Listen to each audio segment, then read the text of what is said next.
ఈ రోజున గ్రామాల్లో రోడ్ల పరిస్థితి గాని, అంటే గత 5 ఏళ్లలో కనీసం గ్రామానికి ఇచ్చే నిధులు కూడా లేకుండా నేనేదో బటన్ నొక్కే అంటే జనాలు ఎలా ఆలోచించారంటారు? మార్పు అనేది వచ్చింది. హ్మ్. ఈ 6 నెలల్లో ఈళ్ళు చేసి నాకు తెలిసి చీపిచ్చారు. హ్మ్. రోడ్లనేది ఎక్కడ జగన్ అనేది ఎక్కడ వేయలేదు, ఏది చీపీలేదు. అవును. ఆ 5 సంవత్సరాలు పట్టించుకోవాలసల. హ్మ్. అయితే ఈ చంద్రబాబు నాయుడు గారి పరిపాలన వచ్చినప్పుడు మట్టుకి రోడ్లు మరమ్మతులు చేస్తున్నారు. రోడ్లు మట్టుకు బాగా ఏస్తున్నారు. హ్మ్. అందాల్సినయన్నీ సక్రమంగా టయానికి అందుతున్నాయి. పథకాలు ఆ వస్తున్నాయి. పథకాలు పింఛను విషయంలో పింఛను అందుతుంది. గ్యాస్ విషయంలో గ్యాసు అందుతుంది. హ్మ్. అన్నీ చేయవలసిన పనులు అన్ని సక్రమంగా అన్నీ జరుగుతున్నాయి. గత ప్రభుత్వం కన్నా ఈ టీడీపీ ప్రభుత్వం పరిపాలన ప్రస్తుతానికి మార్పు ఉంది. చేస్తున్నారు. వాళ్ళు మాట అన్నది బాగా ఉంది. గతంలో జగన్మోహన్ రెడ్డి గారిని మన రాజశేఖర రెడ్డి గారిని చూసి గెలిపించుకొని చాలా మంది చెప్తారు. ఆ పెద్ద ఆయన్ని చూసి ఓట్లేసామని. ఆ నమ్మకాన్ని నిలబెట్టుకోగలిగాడంటారా? రాజశేఖర రెడ్డి గారి పరిపాలన వేరు, ఆయన పద్ధతి వేరు, ఈ జగన్ పరిపాలన వేరు. హ్మ్. పరిపాలన అనే దానికి వైఎస్ రాజశేఖర రెడ్డి ఆయన వ్యక్తిగతంగా ఆయన చేసిన పనులు అది వేరు. హ్మ్. ఈయనకి నాకు పొంతన లేదు, సంబంధం లేదు. ఈయన నాకు తెలిసి ఏమీ చేయలే. హ్మ్. చేశానని చెబుతున్నారేమో కానీ ఎక్కడ ఏది చేసిన దాఖలు లేదు. అజ్జాతం ఇజ్జాతం అని అన్నారు. 500 కోట్లు పెట్టి అది ఆ అది ఇల్లు అక్కడ అది అనవసరం అది చేయటం అసలు. అది వృధా డబ్బు అనేది వృధా చేయటం అని అనుకుంటున్నాం. హ్మ్. అది అక్కడ చేయకూడదు. అది దాన్ని ఆ డబ్బు దేనికన్నా ఉపయోగించుకుంటే అది బాగుండేది. అంతేగా? వృధాగా ఖర్చు దాన్ని చేసే బదులు ఒక రాజధాని మనకంటూ అమరావతి అనేది రాజధాని అని గతంలో చంద్రబాబు నాయుడు గారు చేశారు. దాన్ని పూర్తి చేసుకుంటే మనకి ఈ రోజున ఎక్కడికి వెళ్ళకుండా అమరావతి రాజధాని అనేది మనకి ఉండే చెప్పుకునేది. అవును. ఇప్పుడు అది కూడా లేకుండా 3 రాజధానులు అన్నాడు, ఏది లేకుండా చేశాడు. అవును. ఎక్కడ రాజధాని లేకుండా చేశాడు. వైజాగ్‌లో గాని, లేకపోతే అటు పక్క మ్మ్. రాయలసీమలో గాని అక్కడ ఏమైనా డెవలప్ చేసాడా? పోనీ 3 రాజధానులు అన్నాడు. కర్నూలులో అన్నాడు, లేకపోతే ఇటు విశాఖ అన్నాడు. అక్కడైనా ఏమైనా చేశారా రోడ్లు? 3 రాజధానులు అనేది అన్నాడు, తీసుకొచ్చాడు. కానీ దానికి ఏది పొంతం లేకుండా చేశారు. కానీ మాట అన్నారు కానీ దాన్ని నిలబెట్టుకోలేదు, చేయలేదు. ఎక్కడ అసలు ఏది మనకు రాజధాని అనేది లేదు అసలు. సో అందుకే ప్రజలు వ్యతిరేకించారు. ప్రజలు వ్యతిరేకించి మళ్ళీ టీడీపీ పరిపాలన కావాలి, వాళ్ళు చేస్తారు. వాళ్ళు అధికారంలో లేనప్పుడే కొన్ని చేస్తామని చెప్తే దానికోసమని వీళ్ళు మార్పు తీసుకొచ్చి జరుగుతామో అని చెప్పి ఈ ప్రజలు మార్పు కోసమని టీడీపీ పరిపాలన కావాలని వీళ్ళు ఓట్లేసి చంద్రబాబు నాయుడు గారిని గెలిపించుకున్నారు. మీరన్నట్టుగా ఈ రోజున కేంద్ర ప్రభుత్వంలో ఉన్న భారతీయ జనతా పార్టీ నాయకులు కానివ్వండి, లేదా పవన్ కళ్యాణ్ గారు ఆయన కానివ్వండి, లేదా చంద్రబాబు నాయుడు గారు కానీ ఈ కూటమి నాయకులు చెప్పింది చెప్పినట్టుగా చేయగలరు, చేస్తారన్న నమ్మకం ఉందంటారన్నా? ఏమండి, పవన్ కళ్యాణ్ గారు చెప్పినట్టు చేసుకుంటూ వస్తున్నారు. బీజేపీ వాళ్ళు అయినా చెప్పినవి కూడా చేస్తున్నారు. కేంద్రం నుంచి నిధులు వస్తానని పవన్ కళ్యాణ్ గారు చెప్పిన మాట నిలబెట్టుకున్నారు. ఆయన డిప్యూటీ సీఎంగా ఉండి ఆయన చేయాల్సినవి చేస్తున్నాడు. ఇప్పుడు మంచినీటి కుళాయి పథకం అన్నాడు. ఎన్నో ఏళ్ల క్రితం జగన్ ఉన్నప్పుడు ఇంతవరకు రాలేదు అది. ఇప్పుడు అనేది మన మేజర్ పంచాయతీలకు నిధులు లేవు. అప్పుడు అది మన పవన్ కళ్యాణ్ గారు డిప్యూటీ పవన్ కళ్యాణ్ గారు వచ్చినప్పుడు మేజర్ పంచాయతీలు గ్రామీణ శాఖ మంత్రిగా వచ్చిన తర్వాత మనకు పంచాయతీకి నిధులు ఎంతో ఆ లెక్క చూసి ఆయన నిధులు ఇంతని ఇస్తున్నాడు. నీళ్లు కుళాయి ఇంటింటికి పైపు నీళ్లు కూడా వస్తున్నాయి. రోడ్లు మరమ్మతులు బాగా జరుగుతున్నాయి, బాగా చేస్తున్నారు. దానికి ఏంటంటే మేమేదో చేయట్లేదని మేము అబద్ధం చెబుతలేదు. జరుగుతుంది, చేస్తున్నారు, చేసినే మేము చెబుతున్నాం. కనపడుతుంది కాబట్టి జరుగుతున్నాయి కాబట్టి మేము చెబుతున్నాం. ఇది జరగకుండా చేయకుండా మేము చెప్పాల్సిన అవసరం మాకు లేదు. చివరగా జగన్మోహన్ రెడ్డి గారు ఏమంటారంటే ఈ 6-7 నెలలకే జనాలు అసలు విసిగిపోయారు, అరాచకంగా ఉంది, నేను వస్తాను జనాల్లోకి, మళ్ళీ నేను జనాల్లోకి వచ్చి వాళ్ళందరూ నేను కాపాడుతానని చెప్పి అంటున్నాడు.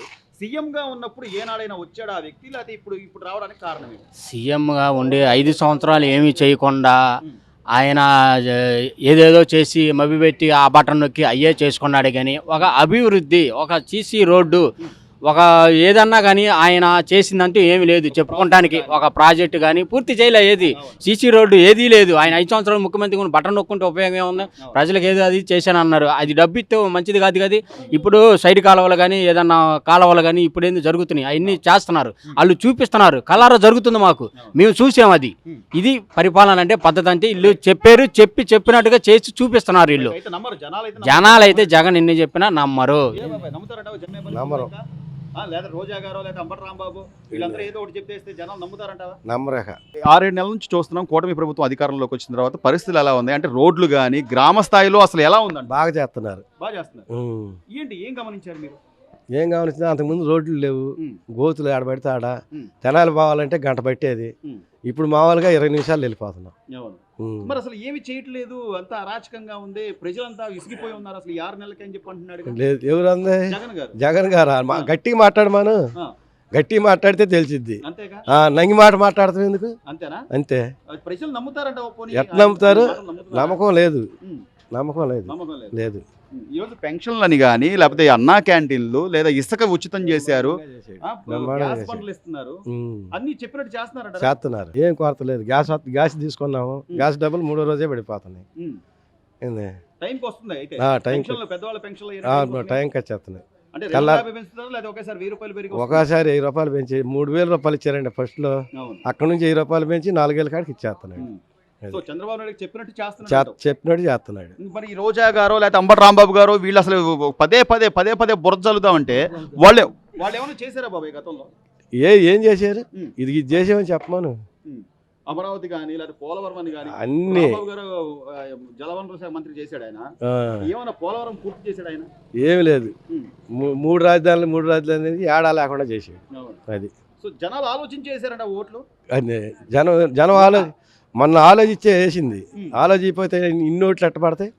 అంతే. మరి 11 సీట్లు ఎందుకు వచ్చినాయి? 151 నుంచి 11కి ఎందుకు వచ్చావని ఏమైనా ఆలోచిస్తున్నారంటారా వాళ్ళు? ఎందుకు ఆలోచించి అందుకేగా మాట గట్టిగా మాట్లాడలేకపోతుంది. ఏదో మామూలుగా బురద వెళ్ళినట్టు మామూలుగా నంగి మాట వెళ్ళి మాట్లాడుతున్నారు. అంతే. వాస్తవాలు జనానికి తెలుసు. అది జనాలు అయితే నమ్మరు జగన్ మాట. ఇంకా నమ్మకం లేదు. అది బాబాయ్ 6-7 నెలలు చూస్తున్నాం పరిపాలన. కూటమి ప్రభుత్వం అధికారంలోకి వచ్చాక పరిస్థితులు ఈ రోజున గ్రామాల్లో రోడ్లు అని కానీ గ్యాస్ బండ్లు అని కానీ పెన్షన్లు ప్రధానంగా ఎట్లుంది బాబాయ్ పరిస్థితి? బాగానే ఉంది. ఏం చేశాడు? అందరూ గోతుల్లో ఎంతమంది వచ్చారో మా రోడ్డు ఈ రోడ్డు ఇప్పుడు అది ఇయ్యాల కూడా పోతున్నారు పండుగని కూడా లేకుండా. రోడ్డు ప్రమాదాలు బాబాయ్ ఇప్పుడు అంటే నేను ఏదో 10,000 ఇస్తా 15,000 ఇస్తా అంటే కుటుంబంలో ఇంట్లో పెద్ద రోడ్డు ప్రమాదంలో పోతే ఆ రోడ్డు మొత్తం రోడ్డు మీద పట్టేగా కుటుంబం. మరి అంతేగా రోడ్డు పట్టేగా. జగన్మోహన్ రెడ్డి అసలు ఏడేసాడు మా ఎమ్మెల్యేనే ఇలా శివకుమార్. లోకల్ లేదు, అది పాడేలేదు. ఒక్క పారేసాడా మట్టి. ఇప్పుడు మనోహర్ గారు ఎట్లా చేస్తున్నారు బాబాయ్? బాగానే చేస్తున్నారు. అట్లా కూటమి ప్రభుత్వం అధికారంలోకి వచ్చాక పవన్ కళ్యాణ్ గారు ఓవైపు పవన్ కళ్యాణ్ గారు మరోవైపు పైన మోడీ గారు కానీ వాళ్ళందరూ ఒక మాట మీద ఉంటున్నారంటావా? బాగానే ఒక మాట మీద ఉంటున్నారు. ఏడు మాకు బాగానే ఉంది. మాకు నమ్మరు. ఏడు నమ్మరు. ఆయన చేసిన పనులకి. అది ఆయన ఏం చేశాడు? అది ఇప్పుడు ఈ పెన్షన్లు అన్ని బాగానే వస్తుంటాయి. అన్ని నెలకి ఇక్కడ మనకి కనీస సౌకర్యాలు అనేవి ఏ ప్రభుత్వం అయినా కల్పించాలి. ఈ రోజున కూటమి ప్రభుత్వం అధికారంలోకి వచ్చిన తర్వాత ప్రధానంగా ఏ ఇబ్బందులు అయితే ఉన్నాయో ఆంధ్రప్రదేశ్ రాష్ట్రం వైపు ఎవరు చూసినా కూడా అక్కడ గుంటలంట, ఆ రోడ్లు బాగోవంట అని చెప్పుకునే ఆ ఇది నుంచి ఈ రోజున అక్కడ రోడ్లు బాగుపడుతున్నాయి. కొత్తగా ప్రభుత్వం వచ్చింది. చంద్రబాబు నాయుడు గారు కేవలం అభివృద్ధి మాత్రమే చూస్తారు. మరోవైపు సంక్షేమంతో పాటు అభివృద్ధిని కూడా ఆయన కాంక్షించి ఆయన ఒక ప్రణాళిక ప్రకారం చేస్తారు అనేది దానికి ప్రత్యేక నిదర్శనమై ఈ రోజున ఈ రోడ్లు ఎక్కడెక్కడ రోడ్లు నిర్మిస్తున్నటువంటి పరిస్థితి. ఈ పండగలోపు ఏ నియోజకవర్గాలు అయితే ఉన్నాయో ఆయా నియోజకవర్గాల్లో ఖచ్చితంగా రోడ్ల మరమ్మతులు జరగాలి అని సీఎం గారు ఎప్పుడైతే ఆదేశించారో దాంతోపాటు ఇక్కడ ఉన్నటువంటి లోకల్ నాయకులు కూడా దగ్గరుండి ఈ రోజున రోడ్ల మరమ్మతులు చేస్తున్నటువంటి పరిస్థితి అయితే కనిపిస్తుంది.